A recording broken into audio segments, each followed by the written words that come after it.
ერთ-ერთ ფეხბურთელს და ეს ფეხბურთელი მუჰამედ დიუფი გახლავთ. ეს კი სრული შემადგენლობა ბერძენი სპეციალისტის მიერ გამოყვანილი დღევანდელი შეხვედრისათვის და გეტყვით რომ კარს დავით კერესელიძე იცავს გუნდის კაპიტანი, პირველი ნომრი თედო კიკაბიძე 2-9 მუჰამედ პირესია, მისი ტრადიციული რიტუალი მატჩის დაწყებამდე, ოთო გოშაძე რომელიც ჩემპიონატის განახლების შემდეგ და ევროთასებზეც იცავს ქუთაისელთა კარს, ახლა კი დროა სასადარიგო ფეხბურთელებზეც თქვათ, სანამ დაიწყებენ მატჩს. გორელი ფეხბურთელები, ლუკას ანიკიძეა თადარიგში, გორელთა მეკარე მე-12 ნომრით, 5 მაიკ ნელსონ პუკეტი, 14 გიორგი ჯალაღონია და ამასობაში გორელებმაც დაიწყეს მატჩი. 5 მოტანა და ცდილობენ კიდეც ამის გაკეთებას, არის სივრცე, მაგრამ პასი არ გაკეთა. სამი ცენტრალური მცველი, ორი ფეხბურთელია საყდენის პოზიციაში, ეს არის გორელები უტევენ ალიუნე ტალი ნახევარმცველი, კარგი შეტევა შეიძლება გატანა, მაგრამ ბურთი ოდნავ არა ზუსტად წავიდა კარის მიმართულებით. მეწარმოებას უსურვებდა იმედია გაცილებით რომ მაღალ დონეზე ითამაშოს, მაგრამ ჯერჯერობით აკაჩეზო თამაში აქვს საქმათ ეპიზოდი გორელი ფეხბურთელები, ყინვალე გოლი, ძალიან ეფექტური და ძალიან კარგი გოლი მუჰამედ კანტეს შესრულები. რამდენიმე ძალიან კარგი პაუზა, ძალიან კარგი თამაში და უძლიერესი დარტყმა საგოლო ჯამში და 24 წუთზე ანგარიში გაიხსნა.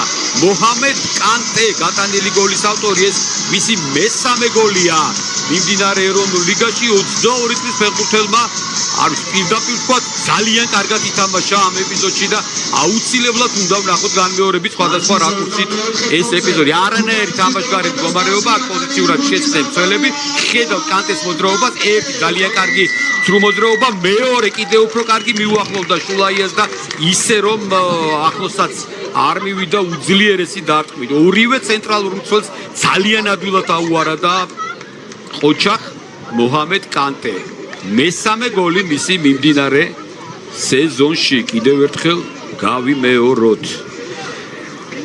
გაუტანა სპაიერს, გაუტანა რუსთავს 19 ტურში, შესაბამისად მე-9 და მე-19 ტურში და გაიტანა ამჯერად. პირდაპირ გეტყვით ის გოლები არ მახსოვს, მაგრამ ეს გოლი ძალიან ეფექტური იყო პირდაპირ თქვათ. შესრულებული იყო, შეიძლება ითქვას, ფორვარდ საქმე, ასე ვთქვათ, გააკეთეს აქ შეცდომა ისევ დაცვაში და გოშაძე ყოჩახ ამ ეპიზოდში და ბუკია შეცდა ფარულავა ცდილობდა ბურთზე თამას, გარის ამ ეპიზოდში რა თქმა უნდა გოშაძემ, რადგანაც ამ შემთხვევაში ახლა კონტაქტი რო ყოფილიყო შემთევთან, რითი დამთავრდებოდა, იცით ეს ყველაფერი საჯარიმოს გარეთ მეკარის კონტაქტი არ აქვს ამას მნიშვნელობა, უკანასკნელი იმედი ჯარი მე იქნებოდა თუ რა იქნებოდა, წითელი ბარათით დასრულდებოდა ეს ყველაფერი. ამასობაში ისევ გორელი ფეხბურთელები შეტევაზე, მარჯვენა ფრთა შეტევის კიდევ ერთი დარტყმა და ისევ გოშაძე თამაშობს კარგად. ნუ გორელები რაღაც ხასიათზე მოვიდნენ, შეიძლება ითქვას კარგი თამაშის და მამინ სანიანგიც უთყავდა მარჯვენა ფრთიდან, აქტიურად უკნიდან და კარგათაც ითამაშა ანდრიჩია უკვე საჯარიმოს მისადგომებთან, არაბიძე, პირესი, ანდრიჩი, ბუკია დარჩა შეტევაში, ჩაწოდება საკმაოდ უკანარი ნადარაია. დარტყმა და კერესელიძე ადგილზეა პირესის დარტყმის შემდეგ. ხო, ნელ-ნელა გააკეთე სიჩქარე იყო თითქოს შეყილაძე მოახერხა უთი შენარჩუნება გოგობერიშვილი ეხნება მარცხნივ შეყილაძემ თვითონ დაიწყო.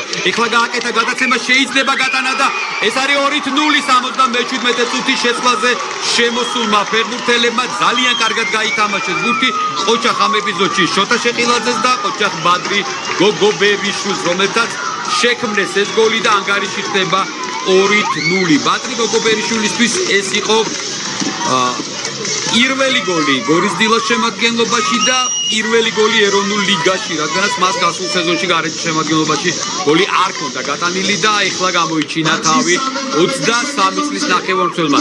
დროული პაუზა აიღო შოთა შეყილაძემ, ძალიან კარგად გავიდა, ჯერ შემდეგ პასის გააკეთა და მშვენიერი გოლი გამოუვიდა გორელ ფეხბურთელებს და ანგარიში ხდება 2-0. კიდევ უფრო დამძიმდა ტორპედოს მდგომარეობა.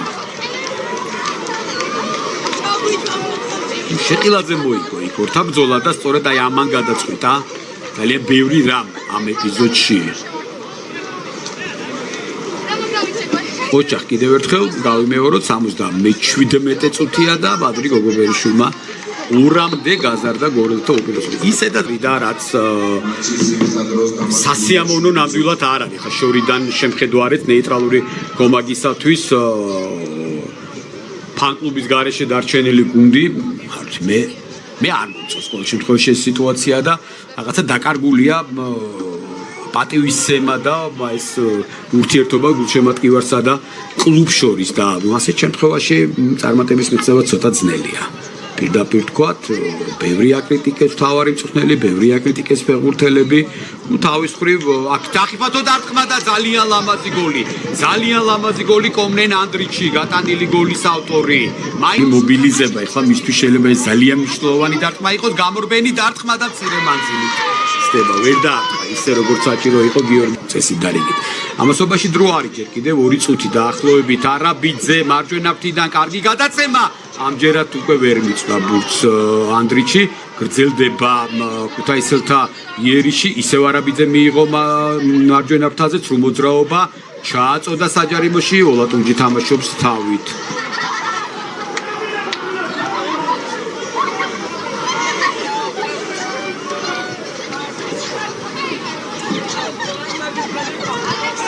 არაბიძე სულ მუდმივად მას ეძებენ და მისი მისამართით კეთდება. დაარტყავს არა, ჯერჯერობით არ დაარტყა, ეხლა ცდილობს დაარტყა და ძვენიერი გოლი. გიორგი არაბიძემ გადაარჩინა. თამაში როგორ ჩანს, რა კარგად დაარტყა არაბიძემ და 2-2 გახადა შეხვედრის 96 წუთზე.